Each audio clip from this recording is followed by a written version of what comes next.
లేటెస్ట్గా రిలీజ్ అయినటువంటి ఏపీపీఎస్సీలో ర్యాంక్ సాధించి డిప్యూటీ కలెక్టర్గా సెలెక్ట్ అయిన అనంతపూర్ జిల్లాకు సంబంధించినటువంటి భవానీ శంకర్ గారు ప్రస్తుతం మనతో ఉన్నారు. తను ఏకేఎస్ ఐఏఎస్ అకాడమీలో ట్రైన్ అయ్యారు.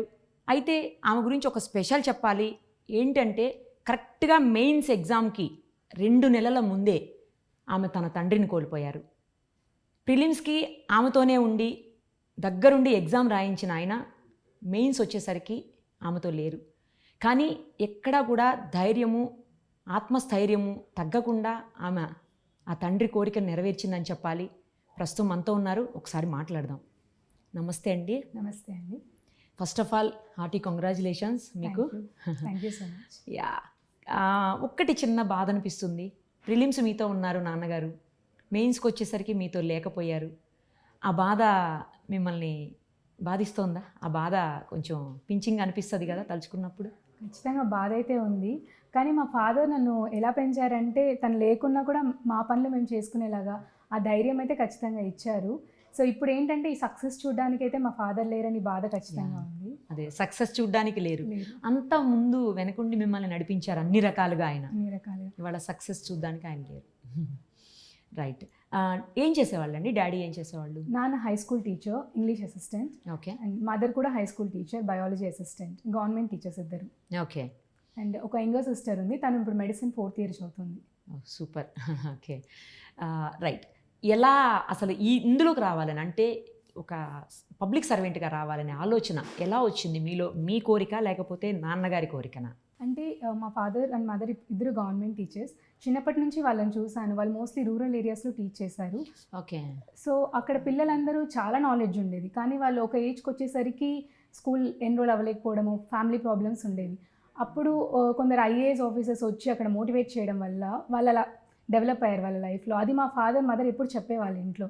సో అంటే ఒక మనిషి వల్ల ఇంత చేంజ్ అవుతుంది సొసైటీలో, మారొచ్చు అనే ఒకటి స్ట్రాంగ్ ఇంపాక్ట్ అయితే చిన్నప్పటి నుంచి ఉండింది. అండ్ మా ఫాదర్ ఇప్పుడు ఫోర్స్ చేయలేదు ఏ ఫీల్డ్లో రావాలని. ఏ ఫీల్డ్లో ఉన్నా నువ్వు దాంట్లో టాప్ ఉండాలని ఆయన విష్ చేసేవారు. So that's what driven me here. Okay. Father అంటే ఇలా చనిపోయారండి? క్యాన్సర్ వచ్చింది. క్యాన్సర్. ఓకే. అంటే గత కొంతకాలం నుంచే బాగలేకుండేనా ఆయనకు? 1 year పాస్ట్ 1 year నుంచి క్యాన్సర్తో ఫైట్ చేస్తూనే ఉన్నారు. Is a strong fighter I can say. Chemotherapy అన్నీ తీసుకున్నారు, బట్ ఇట్స్ ఫేట్. అంటే ఆ డిసీజ్ డిటెక్ట్ అయ్యేదే ఇట్స్ ఇన్ ద ఫైనల్ స్టేజ్లో డిటెక్ట్ అయింది. So no one can do anything, but we hope something at one point ఉండింది hope అయితే, but we couldn't do anything. మీతోనే ఉన్నారా ప్రిలిమ్స్ రాసినప్పుడు? మీతోటే? ప్రిలిమ్స్ ఫాదరే డ్రాప్ చేశారు ఎగ్జామ్ సెంటర్కి కదా. అదే ఫీలింగ్ మీకు ఉండుంటుంది మెయిన్స్ అప్పుడు కూడా? అవును. ఆ రోజు డాడీ డ్రాప్ చేశారు, ఇవాళ నాతోటి లేరు అనే ఫీలింగ్. ఇప్పుడు సిస్టర్ డ్రాప్ చేశారు. ఆ ప్లేస్ని సిస్టర్ రీప్లేస్ చేశారేమో మేబీ. రైట్. Very good. అయితే సరే, ఫాదర్ వాళ్ళ మదర్ వాళ్ళ ప్రొఫెషన్స్ చూసి మీరు డిసైడ్ అయ్యారు నేను కూడా ఇలా రావాలి, సర్వెంట్గా చెయ్యాలి, పబ్లిక్ కోసం సర్వీస్ చేయాలి అని. కానీ ఎన్నాళ్ళు పట్టింది మీకు ఈ గోల్ని రీచ్ కావడానికి? ఎన్ని రోజులు పట్టింది? అలాగే ఎన్ని అటెంప్ట్స్ అయ్యాయి? అంటే నేను 2017 వరకు జాబ్ చేశాను. 2 years రాబర్ట్ బాష్ బెంగళూరులో జాబ్ చేశాను. అండ్ తర్వాత ఢిల్లీకి మా ఫాదర్కి చెప్తే ఓకే నీ ఇష్టం అన్నారు. So if you want achieve నువ్వు వెళ్ళు అన్నారు. సో ఢిల్లీకి వెళ్ళి ప్రిపేర్ అయ్యాను. 2018 నుంచి I have given 2 attempts, UPSC attempts ఇచ్చాను. అండ్ లేటర్ ఇంకా గ్రూప్ 1 అది కొంచెం క్లియర్ అవ్వలేదు. అండ్ లేటర్ గ్రూప్ 1 రాశాను. బై గాడ్స్ గ్రేస్ క్లియర్ అయింది. ఓకే. అది కూడా యూపీఎస్సీ కూడా ట్రై చేశాను. ఇదైతే ఫస్ట్ అటెంప్టే కదా? ఇది first attempt, group 1 first attempt. Okay. So మీరు అక్కడ అంటే మెయిన్లీ నేను ఎక్కువగా ఎందుకు స్ట్రెస్ చేస్తానంటే ఇంటర్వ్యూ పార్ట్ని తర్వాత ఉండదు అని చెప్పారు, బట్ మీరైతే ఫేస్ చేశారు కదా ఇంటర్వ్యూ పార్ట్. అందులో ఎందుకు స్ట్రెస్ చేస్తానంటే రకరకాల క్వశ్చన్స్ అనేవి అక్కడే రేజ్ అవుతుంటాయి. అందరికీ ఒక క్వశ్చన్ రాదు అసలు. అక్కడ పేపర్ అంతా ఒకటే ఉండొచ్చు, కానీ మెయిన్స్ ప్రిలిమ్స్ అందరికీ ఒకటే పేపర్ ఉంటుందేమో, కానీ అక్కడికి వచ్చేసరికి మొత్తం వేరీ అయిపోతుంది. సో మీరు ఎలాంటి క్వశ్చన్స్ని ఫేస్ చేశారు అక్కడ? యాక్చువల్గా ఫస్ట్ నేను ఏకేఎస్ ఇన్స్టిట్యూట్లో మాక్ ఇంటర్వ్యూ తీసుకున్నాను. చాలా హెల్ప్ చేసిందని చెప్పొచ్చు. అంటే వాళ్ళు ఒక టాపిక్ అని కాకుండా హోలిస్టిక్గా నన్ను ఇంటర్వ్యూ గురించి క్వశ్చన్స్ అడిగారు. ఓకే. సో అన్ని టాపిక్స్ కవర్ చేశారు, static, current affairs and everything. నా బ్యాక్గ్రౌండ్, నా డాఫ్ గురించి మోస్ట్లీ క్వశ్చన్స్ అన్నీ చేశారు. అండ్ చాలా హెల్ప్ అయింది. అండ్ ఫైనల్గా నా ఇంటర్వ్యూ జరిగిన రోజు అయితే నాది లాస్ట్ డే ఉన్నింది interview. Mine was last day. So already నేను చాలా ఇన్పుట్స్ తీసుకున్నాను, వెళ్ళొచ్చిన వాళ్ళ గురించి తీసుకున్నాను. But my interview was entirely different. It was based on my engineering నా యూపీఎస్సీ ఆప్షనల్, నా ఇంజనీరింగ్ సబ్జెక్ట్స్ గురించి చాలా స్ట్రెస్ చేశారనమాట. So there was less about APS current affairs గురించి, it was more about my engineering. ఏం అడిగారని అందులో toughest question ఏంటి, ఈజీ క్వశ్చన్ ఏంటి చెప్పండి. టఫెస్ట్ అంటే one of the question I told my optional was maths and UPSC అనమాట. So one of the question he asked was there was a clock. Clock ఉన్నింది. సో క్లాక్ చూపించి ఆ క్లాక్లో 3 ముళ్ళులు 24 అవర్స్లో ఎన్నిసార్లు కలుస్తాయి, that was the question. I tried my level best. ఆ time actually mind was lost కాబట్టి టైం కన్స్టెంట్ తక్కువ ఉన్నింది. couldn't say the answer was 22 by ఆ క్వశ్చన్ అడిగారు అయితే. క్వశ్చన్ అడిగారు. ఓకే. సో యా, ఈజీగా అనిపించిన క్వశ్చన్ ఇదేనా లేకపోతే ఇదే టఫ్ అనిపించిందా? అంటే ఇది కొంచెం నేను ఆన్సర్ చేయలేకపోయాను, ఆ టైం వల్ల ఆ ప్రెషర్ వల్ల చేయలేకపోయాను. యాక్చువల్గా ఎన్నిసార్లు కలుస్తాయి? 22. తర్వాత తెలుసుకున్నారా? తర్వాత తెలుసుకున్నాను. ఓకే, ఇప్పుడు మీతో నేను కూడా తెలుసుకున్నాను. ఎందుకంటే జనరల్గా ఆ ఐడియా కూడా మనకు రాదు. నిజంగానే ఎన్నిసార్లు కలుస్తాయి అన్న ఆలోచన మనకి, టైం ఎంత అయింది అని చెక్ చేయడానికి ప్రతి నిమిషం చూస్తాం, అంటే ప్రతి ఆర్కే చూస్తాము, ప్రతిరోజు చూస్తాం టైంని. బట్ నిజంగానే ఆ ఐడియా రాలేదు. ఆ టైంలో అది అనిపించింది. అండ్ ఈజీ క్వశ్చన్ అంటే అనంతపూర్ గురించి అడిగారు. సో మోస్ట్లీ ప్రిపేర్ అయ్యాను, లైక్ మాక్ ఇంటర్వ్యూ కూడా హెల్ప్ అయింది నాకు. సో అనంతపూర్ గురించి ప్రాపర్గా ప్రిపేర్ అయ్యి వెళ్ళాను. అవి కొంచెం డైరెక్ట్ క్వశ్చన్స్ ఉన్నాయి. అవన్నీ ఏం అడిగారండి అనంతపూర్? అనంతపూర్ గురించి లైక్ థామస్ మున్రో, లైక్ ఇప్పుడు ఆడిటీ, వాటి గురించి అడిగారు. సో వాటి గురించి, హిస్టరీ గురించి కూడా అడిగారా? హిస్టరీ అనంతపూర్ హిస్టరీ ఎక్కువ టచ్ చేయలేదండి, ఇంతే ఇవే డైరెక్ట్ క్వశ్చన్స్. ఇంకా మిగతా అన్ని ఇంజనీరింగ్. ఎన్ని క్వశ్చన్స్ పడ్డాయి మొత్తం? ఒక 25 minutes జరిగింది. 5 members ఉన్నారు ప్యానెల్. సో చాలాసేపే జరిగింది. క్వశ్చన్స్ అంటే ఐ కెడెంట్ కౌంట్, బట్ చాలానే ఉన్నాయి. ఓకే, ఇప్పుడు కొత్తగా ఎవరైనా రావాలి అనుకుంటే ఏపీఎస్సీ ఎగ్జామ్ రాయాలి అనుకునే వాళ్ళకి, మీలాగా ర్యాంక్ సాధించాలి అనుకునే వాళ్ళకి మీరు ఇచ్చే అడ్వైస్ చేయండి ఏదేంటి? సో ఫస్ట్ ఇనిషియల్గా ఏంటంటే సిలబస్ చాలా చదవాలి. అంటే సిలబస్ పేపర్ ఉంటుంది కదా, దాన్ని మల్టిపుల్ టైమ్స్ చదవాలి, ఎవ్రీ వర్డ్ గుర్తుండాలి. నాకు హెల్ప్ అయిన స్ట్రాటజీ ఏంటంటే ఎవ్రీ వర్డ్కి నేను యాక్చువల్ నోట్స్ ప్రిపేర్ చేసుకున్నాను. ఒక 10-20 lines నోట్స్ ప్రిపేర్ చేసుకున్నాను. సో ఎగ్జామ్లో ఉండే 3 hours అనుకుంటాం కానీ అక్కడ సరిపో 3 hours అనమాట. సో మన బ్రెయిన్ పని చేయకూడదు ఆ టైంలో, జస్ట్ మన హ్యాండ్ రన్ అవుతూ ఉండాలి ఇంకా అంతే. సో అలా అవ్వాలి అంటే మన నోట్స్ మనకుంటే it is easy to revise every time. So అది చాలా హెల్ప్ అయింది. సిలబస్ని చాలా తరోగా ఉండాలి సిలబస్ మొత్తం. ఎన్ని అవర్స్ చదివేవాళ్ళు పర్ డే?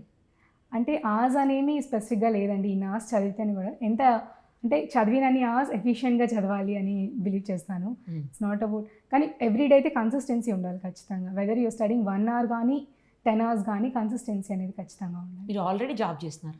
నేను జాబ్ చేసి రిజైన్ చేశాను. సాఫ్ట్వేర్ ముందు అంటే ఇది రాసేటప్పటికి, ఏపీఎస్సీ రాసేటప్పటికి జాబ్ చేస్తున్నారు? లేదండి. ఓకే, కంప్లీట్గా స్టడీస్ మీద పెట్టాను. ఎంతకాలం అలా కంప్లీట్గా స్టడీస్ మీద? 3 years. సివిల్స్ కానీ వచ్చాను, తర్వాత గ్రూప్ 1 వచ్చింది. మీన్ వైలో నోటిఫికేషన్ వచ్చింది. సో అది క్లియర్ అయింది. ఇప్పుడు మళ్ళీ సివిల్స్ రాస్తారా? అంటే ట్రై చేస్తానండి. ఫస్ట్ అయితే జాబ్ అంటే ఈ జాబ్ ఇంపార్టెంట్, ఈ జాబ్కి డెడికేటెడ్గా వర్క్ చేసి and if time permits I will see. And ఇప్పుడే ఏం చెప్పలేము. ఏ డిస్ట్రిక్ట్ రావచ్చు అనుకుంటున్నారు? తెలియదండి. ఐ హోప్ ఏదైనా పర్లేదు, అలానే స్పెసిఫిక్ డిస్ట్రిక్ట్ అనేం లేదు, ఏదైనా పర్లేదు. ఏదైనా ఓకేనా? ఎక్కడైనా okay, I try to do my best. అంటే ఆప్షన్ ఉంటుంది కదా మీకు ఇక్కడైతే బాగుంటుంది అని, అట్లేమన్నా మీరు ఒక ప్లేస్ని చూజ్ చేసుకున్నారా? అంటే స్పెసిఫిక్గా అంటే లేదు, ఇప్పటికైతే లేదు. But mostly maybe Rayalaseema area అంటే నేను చూశాను కాబట్టి ఆ ఏరియా, అంటే నాకు ప్రాబ్లమ్స్ తెలుసు కాబట్టి ఏరియాలో. సో మేబీ బెటర్గా చేయగలనేమో అని అంతే. బట్ అపార్ట్ ఫ్రమ్ దట్ ఏదైనా ఓకే. అది ఇంకా ఒక ఛాన్స్ కదా తిరగడానికి స్టేట్ అంతా. కరెక్ట్, అది కూడా మామూలుగా అయితే వెళ్ళలేరు. ఒకసారి జాబ్ వచ్చిందంటే ఇంకా కష్టమే, ఇటు మూవ్ కాలేరు. ఇప్పుడు కూడా ఎప్పుడు అటు సైడ్ వెళ్ళలేదు మేము, లైక్ వైజాగ్ అటుపక్క అంతా వెళ్ళలేదు. సో అదొక ఆపర్చునిటీ అని చెప్పొచ్చు. Okay, right. నా అంటే గోల్, జాబ్లోకి వచ్చిన తర్వాత ఇది నా గోల్, ఇది నా టార్గెట్, లేకపోతే దీన్ని నేను రీచ్ కావాలి అట్లేమన్నా ఉందా? లేకపోతే దీన్ని ఏదన్నా ఒక ప్రాబ్లమ్ని ఒక సొల్యూషన్ తీసుకురావటం కానీ, దాన్ని అటెండ్ చేసి మీరు పబ్లిక్కి సర్వీస్ ఇవ్వడం కానీ, అట్లాంటిది ఏదన్నా గోల్స్ ఉన్నాయా? అంటే మెయిన్గా ఎడ్యుకేషన్లో చేయాలని ఉంది. అంటే మా పేరెంట్స్ ఇద్దరు టీచర్స్, ఇందాకే చెప్పాను కదా. సో వాళ్ళు అంటే చూసినప్పుడు ఇట్స్ నాట్ అబౌట్ కాన్సెప్చువల్గా ఉండాలి నాలెడ్జ్ అనేది, అండ్ ఓన్లీ టెక్నికల్ కాకుండా వాల్యూస్ నేర్పిస్తుంది ఎడ్యుకేషన్. అదొక్కటే ఇండివిజువల్ని ఇంకా బెటర్గా కంట్రీని డెవలప్ చేస్తుంది అని నమ్ముతాను. సో ఎడ్యుకేషన్లో నాకు వీలైనంత టెక్నికల్గా అండ్ ఒక ప్రాక్టికల్ నాలెడ్జ్ ఇచ్చేలాగా ఏదైనా ట్రై చేయాలని అదొక కోరిక ఉంది. అండ్ హెల్త్ విషయంలో కూడా, అంటే మా ఫాదర్కి చూశాను, ఆ టైంలో నేను చాలా వాళ్ళని కూడా క్యాన్సర్ మనీ లేకుండా సఫర్ అయిన వాళ్ళని చూశాను నేను. అంటే Okay. మెడిసిన్స్కి దేవర్ కాస్ట్లీ మెడిసిన్స్ చాలా వరకు, కీమోథెరపీ కూడా ఇట్స్ టూ కాస్ట్లీ అనమాట. సో వాళ్ళందరికీ కూడా ఏదైనా హెల్త్ పరంగా కొంచెం చేయాలని అనుకుంటున్నాను. ఓకే, డాడీ ఇన్స్పిరేషన్గా. Daddy inspiration. ఇంతకు ముందంతా ఏపీఎస్సి కానీ లేకపోతే యూపీఎస్సి కానీ ఇవన్నీ రాయాలి అంటే అసలు మన దగ్గర సరైనటువంటి కోచింగ్ సెంటర్స్ అవన్నీ ఉండేటివి కావు. కంపల్సరీ ఢిల్లీకో లేకపోతే ముంబై, చెన్నై, ఇలా పూణే, ఇలా వెళ్ళి బెంగళూరు ఇలా చేయాల్సిన పరిస్థితి ఉంది. ఇప్పుడంతా హైదరాబాద్ చాలా ఫాస్ట్ అయిపోయింది. హైదరాబాద్ నుంచి వస్తున్న వాళ్ళలో చాలామంది ఏపీఎస్సిలో, యూపీఎస్సిలో మంచి మంచి ర్యాంక్స్ కొడుతున్నారు. ఏమనిపిస్తుంది? ఇది చాలా అంటే బెటర్ థింగ్ ఇప్పుడు జరుగుతుంది. ఎందుకంటే ఢిల్లీలో కూడా ఒకప్పుడు ఉండేదండి, ఐఏఎస్ పిల్లలే కొట్టేవాళ్ళు, ఐపీఎస్ పిల్లలే కొట్టేవాళ్ళు. అంటే వాళ్ళకి ఆ సోర్స్ ఉంది, చిన్నప్పటి నుంచి వాళ్ళకి ఇంట్లో అలా విని అలా వాళ్ళకి ఆ నాలెడ్జ్ డెవలప్ అవుతుందని. కానీ ఇప్పుడు చేంజ్ బెటర్గానే అవుతుంది. అంటే ఇప్పుడు మనకి ఉండే ఇంటర్నెట్ రిసోర్సెస్ కానీ, ఇప్పుడుండే ఇన్స్టిట్యూట్స్ కానీ చాలా వరకు ఫ్రీ మెటీరియల్ అవైలబుల్ ఉంది. ఈవెన్ ఏకేఎస్ వాళ్ళది కూడా ఆల్మోస్ట్ మెటీరియల్ అంతా ఫ్రీగానే అవైలబుల్గా ఉంది బయట, ఏకేఎస్ నుంచి కూడా. ఓకే. సో మనకి ఇన్స్టిట్యూట్స్లో కావాల్సినంత మెటీరియల్ దొరుకుతుంది. ఇట్స్ జస్ట్ మనం హార్డ్ వర్క్ చేయాలంతే దానికి తగ్గట్టు. క్లాసెస్ కూడా అన్నీ ఆన్లైన్లో ఫ్రీగా జరుగుతున్నాయి. అంటే మరీ ఇన్స్టిట్యూట్కి వెళ్ళి మనం అంత మనీ పే చేయాల్సిన అవసరం కూడా లేదు. So this is better. So మీకు డీసీ వచ్చింది, ఒకళ్ళు డిఎస్పీ వచ్చి ఉంటే ఏం చేసేవాళ్ళు? కొంతమందికి అలా కూడా వచ్చింది అమ్మాయిలకు. అవునవునండి, నా సెకండ్ ఆప్షన్ కూడా డిఎస్పీనే. అంతేనా? దానికైనా వెళ్ళిపోయేవాళ్ళు. ఖచ్చితంగా ఏదైనా public service. So all the very best అండి. మీకు తప్పకుండా మీరు ఏదైతే అనుకుంటున్నారో ఆ హెల్త్ విషయంలో కావచ్చు, ఎడ్యుకేషన్ విషయంలో కావచ్చు, బ్యాక్గ్రౌండ్లో ఉన్నారు మా ఏరియా అని అనుకుంటున్నారు కదా, డెఫినెట్గా అవన్నీ ఆ ప్రాబ్లమ్స్ సాల్వేషన్లో మీరు కూడా మీ వంతు పాత్ర వహించాలని చెప్పి, రాబోయే రోజుల్లో చాలా సవాళ్ళు ఎదుర్కోవాలి మీరు నిజం చెప్పాలంటే. ఎందుకంటే మీరున్న ప్రొఫెషను చాలా ప్రెజర్గా ఉండేటువంటి ప్రొఫెషన్. ఓ పక్క నుంచి మీ పైనుంచి అధికారులు ప్రెజర్ చేస్తుంటారు, ఇంకో వైపు నుంచి తెలిసిందే పొలిటీషియన్స్ రెడీగా ఉంటారు. అసలు ఆ ప్రెజర్స్ని ఎట్లా తట్టుకుంటారు ఫస్ట్ చెప్పండి. ఇప్పుడు మనం ఒక గట్ ఫీలింగ్ ఉంటుంది కదా, లేదు ఇది నిజం ఇది అబద్ధం అని. సో దాని బేస్డే వెళ్ళాలి. అంటే ప్రెషర్స్ ఉంటూనే ఉంటాయి, ఏ ఫీల్డ్ అయినా ఉంటుంది. ఈవెన్ ఇప్పుడు ఈ ఏజ్కి వచ్చి సివిల్స్ రాస్తున్నాము, ఇంట్లో జాబ్ చేయకుండా అంటే అవి కూడా ప్రెషర్సే కదా. సో మన విల్ ఉండాలి ఖచ్చితంగా. ఏదైనా ఫైట్ చేయాలంటే ఇది మనం చేయాలి అని అనుకుంటే ఖచ్చితంగా చేయొచ్చు. అంటే అలా కాదు, మనం మాట్లాడుకునేది ప్రాక్టికల్గా చాలా డిఫరెంట్గా ఉంటుంది, మనం మాట్లాడుకునేది వేరే ఉంటుంది. రియల్గా ఆ ప్రాబ్లమ్ ఫేస్ చేసేటప్పుడు వేరే సిచ్యుయేషన్స్ వస్తాయి. అప్పుడు ఎలా అంటే ఖచ్చితంగా మన స్ట్రాంగ్ విల్ ఫీలింగ్ ఉంటే ఏది ఆపదనే నమ్ముతా నేను. అండ్ అంటే ఇంకా అంటే నేను తెలుసుకున్న వాళ్ళ దగ్గర నుంచి, ఆల్రెడీ ఉన్న సర్వీసెస్లో తెలుసుకున్న వాళ్ళ దగ్గర నుంచి సీనియర్స్ ఈ విషయంలో చాలా హెల్ప్ చేస్తారంట అక్కడ ఉన్న సీనియర్స్. సో మనం అడిగిన సజెషన్స్కి, సార్ ఇప్పుడు ఇలాంటి ప్రాబ్లం ఉంది ఎలా ఫేస్ చేయొచ్చు అని అంటే వాళ్ళు ఒక బెటర్ సొల్యూషన్ ఇస్తారు, ఇలా చేస్తే బెటర్గా ఉంటుంది. సో అది అన్నీ అనలైజ్ చేసుకొని ఆ టైంకి మనకి ఏది కరెక్ట్ అనిపిస్తుందో, ఏది పబ్లిక్కి బెటర్ అనిపిస్తుందో చేయాలనేది. మరీ స్ట్రాంగ్గా ఉన్నారనుకోండి, మొత్తం లగేజ్ రెడీ పెట్టుకోవాలి, ఎవ్రీ 6 monthsకి మీరు ట్రాన్స్ఫర్ అవుతూనే ఉంటారు, దాన్ని కూడా రెడీగా ఉండాలి మీరు. అంతేనా? రెడీగా ఉంటారా? రెడీగా ఉంటాను ఖచ్చితంగా.